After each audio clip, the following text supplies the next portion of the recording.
भक्तों, आज की कथा बहुत आनंद देने वाली कथा है। बात उस समय की है जब भगवान श्री कृष्ण पृथ्वी पर अवतार ले चुके थे और कंस लगातार असुरों को कृष्ण को मारने के लिए भेजे जा रहा था। परंतु अब की बार एक केशी नामक दैत्य को भेजा जो काफी बड़ा था। कंस ने जिस केशी नामक दैत्य को भेजा था वह बड़े भारी घुड्डे के रूप में मन के समान गति से दौड़ता हुआ व्रज में आया। वह अपनी खुरों से धरती खोदता आ रहा था। उसकी गर्दन के छितराए हुए बालों के झटके से आकाश के बादल और विमानों की भीड़ बिखरी जा रही थी। उसकी भयानक हिनहिनाहट से सबके सब भय से कांप रहे थे। उसकी बद्दी बद्दी आंखें थीं। मुंह क्या था, मानो वृक्ष का खोदर ही हो। उसे देखने से ही डर लगता था। बद्दी मोटी गर्दन थी। शरीर इतना विशाल था कि मालूम होता था काली काली बादल की घटा हो। उसकी नीयत में पाप भरा था। वह श्री कृष्ण को मारकर अपने स्वामी कंस का हित करना चाहता था। उसके चलने से भूकंप होने लगता था।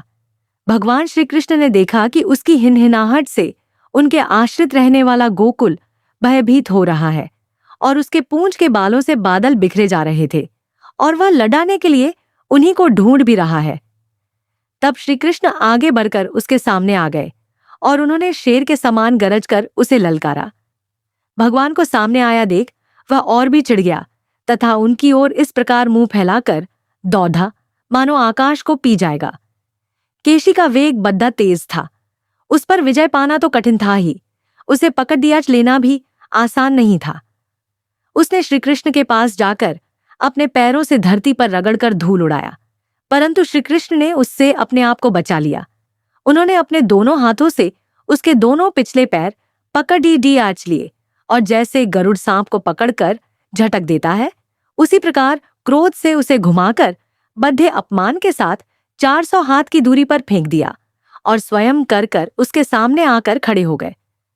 थोड़ी ही देर के बाद केशी फिर सचेत हो गया और उठ खड़ा हुआ। इसके बाद वह क्रोध से तिलमिलाकर और मुंह फाड़कर बद्धे वेग से श्री कृष्ण की ओर झपटा। उसको दौड़ते देख कृष्ण मुस्कुराने लगे। श्री कृष्ण ने अपना बायां हाथ उसके मुंह में इस प्रकार डाल दिया जैसे सांप बिना किसी संदेह के अपने बिल में घुस जाता है। श्री कृष्ण का कमल के समान अत्यंत कोमल हाथ भी उस समय ऐसा हो गया मानो तपाया हुआ लोहा हो। उसका स्पर्श होते ही केशी के दांत टूट टूट कर गिर गए और श्री कृष्ण के हाथ उस केश नामक दैत्य के मुंह में बढ़ने लगा। अचिंत्य शक्ति भगवान श्री कृष्ण का हाथ उसके मुंह में इतना बढ़ गया कि उसके मुंह में सांस के आने जाने का मार्ग भी नहीं रहा। अब तो वह दैत्य दम घुटने के कारण वह अपने पैर पीटने लगा।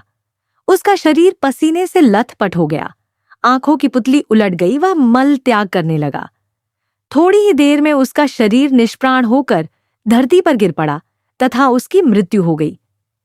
इस प्रकार भगवान श्री कृष्ण ने केशी नामक दैत्य का उद्धार किया, जिससे ब्रजवासी अत्यधिक प्रसन्न हुए।